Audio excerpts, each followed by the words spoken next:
Hi, Karen Flaherty here from Living by Human Design. Hope you're doing well. Today we're going to be talking about, for the Human Design Weather Report, we'll be talking about the Gate 48, which is all about depth or knowledge and wisdom. Let's go.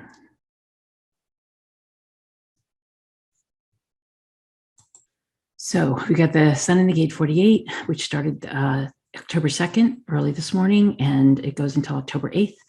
We've got the Earth in Gate 21, which is the gate of control or the treasurer, and we'll talk about both of those. So we start this week with the continued definition of the 2034 for the entire week again.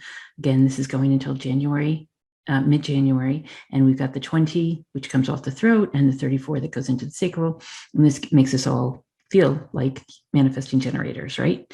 And this week, at the very start, we've got the Mars going into the Gate 14, which connects to the 2, which was already in Uranus. And so now we've got this entire channel defined all week also, which defines the G center and this entire channel going from the sacral to the G. In addition, we've got, well, we'll talk about that in the next slide, but I'll just show you that this 48 is coming off the spleen again. And just as last week, it was the 18 was off the spleen. And so this is another one of the fear gates. And so it's an interesting combination, the 48, which is one of the fear gates, with the 21 over here coming off the will, which is the gate of control. And so putting those two together, it's another kind of dicey energy, but there's a lot of people with this energy, but there's a good reason that it's called the cross of tension for those who have it conscious and unconscious 40 or conscious that have it, these two gates in their conscious, sun and earth. So all the planets that were retrograde remain that way, and so we continue with Mercury retrograde. Just tomorrow, really, and until the end of the week, we'll also add the Gate 57, which then defines the spleen. So that's a lot of energy, right? We've got the throat, the sacral, the spleen, and the G center. So we've got two awareness centers, basically our voice energy with the throat, and the sacral is one of the motors. So it's a lot of energy for everybody to have. Everybody in the world has this energy, along with this Gate 48, which we'll talk about now. So the Gate 48 is the gate that we call depth. It's also called the well in the original I Ching, and they consider it to be the necessary and qualitative foundation that is a prerequisite to establish the common good. What it is wisdom or knowledge or knowing, having this kind of education, knowledge, wisdom, whatever you want to call it, in our society and in our community. It's just this depth of knowledge that allows us to operate as a society, right? That we all know enough, that we all know how to cook and to educate and to clean and to, make the tools that we need to make and to create the businesses that we need to create. And all of that stuff is in this gate. So it's a lot of, so in IHDS, so the depth is the knowledge, right? But because it's coming off the spleen, it also has a fear associated with it. And this fear is the fear of inadequacy. And this is really a very deep fear within humans, right? The fear that we're not, and it's not good enough, but that we're not enough, that we don't know enough, right? It's that we don't know enough, that we don't know enough compared to other people. And there's always a comparison, usually tied up in the lack of adequacy here. So in the incarnation crosses are called the cross of tension, because that 48 and 21, while it's in Libra horoscope energy or astrological energy, it's tension, because there's the lack of adequacy or the fear of inadequacy, along with the control that goes with that. And so you can imagine how not feeling like you have enough knowledge and trying to control a situation can lead to a very difficult situation. Another incarnation cross is called depth, and the third one is called endeavor. In the gene keys, inadequacy is the shadow, resourcefulness is the gift, and wisdom is the CD. The gate 21 is the gate of control, or the treasurer. Also in the I Ching, they call it biting through. It's that kind of control. It's literally something that many of us can feel from other people, or the hunter and the huntress, because this treasurer is trying to corral the resources of the community, or control whatever it needs to control. So coming off the will center, especially if the will is defined, it's a very intense energy. And it is, as I said, usually felt by other people. It's the kind of energy that somebody walks into the room and they have the will center defined, let's say with the gate 21, it feels like they want to take over. It feels like they have not only the wherewithal, but the intent to take over. And so I'm constantly telling clients with the 21 to just let people know that, no, I'm not taking over today. They might take over eventually, but that they're not taking over today. They don't have that intention to take over, because that's exactly what it feels like. It feels like they're taking over. It feels like they want to take over. And as the book says, it's the justified and necessary use of power in overcoming deliberate and persistent interference. Now, the idea there is that it's done for the good of the whole. That, of course, is not always the case, especially on the shadow side. So in the Gene Keys, control is the shadow, authority is the gift, and valor is the CD.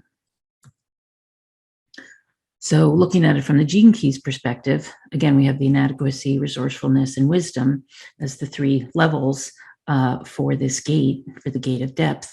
And the well is the well of wisdom. Think of it as the well of resourcefulness, of wisdom, of knowing how to get things done. So in the graphic, it says it is through your unknowing that the pearl will be delivered to you. So you must neither repress nor react to your fear. You must simply sit with it. And so the idea here is that we don't always know what we don't know, right? And if we can trust that the knowing will come when we need it, that's half the battle. That's actually more than half the battle.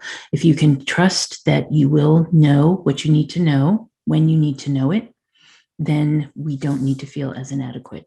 And we don't need to react to the fears that are coming up. What I like to say to my clients is that all the fears off the spleen are false fears, in that they're caution lights, right? It's not a stoplight. It's not a green light either, but it's a caution light. It's a light to, or it's a warning, basically, that there's something changing.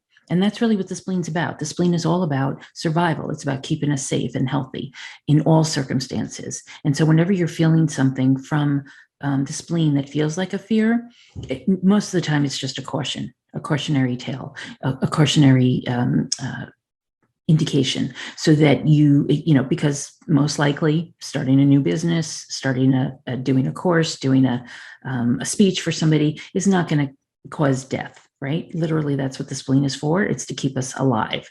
And so as long as it's not going to cause you physical harm, then the cautionary indication is there to make sure that you've got all your T's crossed, all your I's dotted, and that you've checked out what you're going to do, and you know how to do it, or the contract, or the presentation, or whatever it is that you're up to, so that you know that you feel satisfied that you're ready. Right? Because this inadequacy can really stop us from doing a lot of things. This fear of inadequacy is, it's intense. It's an intense kind of energy. Richard Rudd calls it the darkest energy in the Gene Keys, the darkest shadow of this deep feeling within us that we're completely inadequate as human beings, that we don't know how powerful we are, and because we compare ourselves to so many other people, we really don't know ourselves, right? So better to know yourself and to understand how powerful you are, and to understand yourself at a really deep level, than to compare yourself to others, because they just don't have the capabilities you do, nor do you have what they have. And so just let it be okay. Trust that it's going to come, trust that you're going to know it, and trust that you will know what you need to know when you need to know it. It's great advice. So another thing he says is if we don't know how to handle emotional states with equanimity, integrity, and clarity, we'll never fully enter adulthood, but remain at some level children. And so this is a continuation of last week, where last week we were talking about the gate 18, the gate of judgment and criticism and correction, being the kind of the crux of our emotional growth from 14 to 21. Now, Richard's saying that this gate 48 is the one that has to do with the period just before that, from 7 to 14 years old, in all children, learning how to be emotional, whereas the other part, the gate 18, was more mental. This is more emotional. It's emotional energies. It's how we grow emotionally. It's how we figure out the world and our relationship to it in terms of our emotions. And so that's where he's saying, if we don't know how to handle emotional states with equanimity, integrity, and clarity, we won't ever grow up. And so if we're, unfortunately, there's still trauma during these periods. A lot of kids have them. It made me think of what happened to me during that period from 7 to 14. It wasn't always easy emotionally. And so there was a lot of sickness and death in the family. And so, right in the immediate family. And so I had to deal with that as a 7-year-old. And so that had an effect on me growing up. Right. So, the other thing he says is, you're wise because you don't know you're wise. You're powerful because you do not care about power, and you're fearless because you do not really exist. Well, some people will have some issues with the existential part of that, but basically we can appear wise when we don't know we're wise. I just think it's a pretty cool thing to think about. The people who are really powerful are those who don't exert their power, right? And don't really care about the power, but they're powerful in different ways. Same thing with wisdom. Those who are wise, they're not out to show off their wisdom. And you can go through an entire litany probably of things that, the people who are beautiful but don't know they're beautiful, the people who are have a lot of light around them, right? And just light up a room when they come in, but they don't realize it. It's all of that is kind of within this inadequacy, or this fear of inadequacy that a lot of people feel. But those who trust, because that's the other side of this, those who trust, those who know that we're going to be taken care of, that those things are going to come to us when we need them, that we're going to be taken care of. Basically, if you have the trust, that's the other side of the coin. That's the resourcefulness, right? That's the going down the well, not knowing what's down there, not knowing how deep it is, how dark it is, how dangerous it is, and yet coming out with some solution. And so we all have that capability, and we can trust that we'll be shown the way if we have that trust. So it's a little bit of a, catch-22, I guess. You either have the trust and you're shown the way, or you don't. And so it's you're shown the way when you have the trust, and that's the way that's the way I've seen things turn out, and that's the kind of the story of the 48. So I hope that helps. We have a bunch of personalities born. You can imagine the right angle cross of tension is not an easy one to live with all the time. Just imagine Susan Sarandon, the actress, who also happens to be a manifester. Cross of tension, and this cross of tension is just so you know, it's really just meant to be someone who is provocative in a way, and helping other people to see that the glass is really full, and just kind of pinging the bubble at the top to create a bit of a change. That's really what this is about. It's helping others to create changes that they might not otherwise want to do. Reverend Jeffrey Jackson, Matt Damon, Jerry Adams, who was the leader in Ireland for Sinn Féin, created a lot of controversy. Niels Bohr started some of the first studies in quantum physics. Yo-Yo Ma, the cellist, Simon Cowell, who was famously tense, Vladimir Putin, and Gore Vidal. So this week in history, there were a lot of like cultural things that happened. But in addition to that, in 1967, Thurgood Marshall became the first African-American member of the Supreme Court. In 2008, it was a very tumultuous period because we were going through the, as I said last week, what the rest of the world called the global financial crisis. And the Senate approved some funds that helped the firms that were in trouble. In 1950, the comic strip Peanuts by Charles Schulz made its first appearance in newspapers. It was actually a very big cultural week, as I was saying, because it happens to be the week that I guess a lot of TV shows started. And so the Twilight Zone started this week in 1955. Captain Kangaroo and Mickey Mouse Club, which were a big deal for, I guess, baby boomers, and maybe a little later than that. Also, the Dick Van Dyke Show started. And he's still around. So a lot of different shows started during that time. But also on October 4th in 1957, the space race began because Russia launched Sputnik, which was the first satellite to go up into space. In 1962, the Beatles released their first single, Love Me Do. In 1969, Monty Python's Flying Circus started in the BBC in England. And in 1970, which I didn't know, the public broadcasting service started in the United States. PBS was established. In 1927, the first talkie movie, The Jazz Singer, opened. And literally by 1930, so just 3 years later, silent movies became a thing of the past. And then in 2001, unfortunately, that's when we invaded Afghanistan on October 7th in reaction to the terrorist attacks of 9/11, and it became the longest war in US history.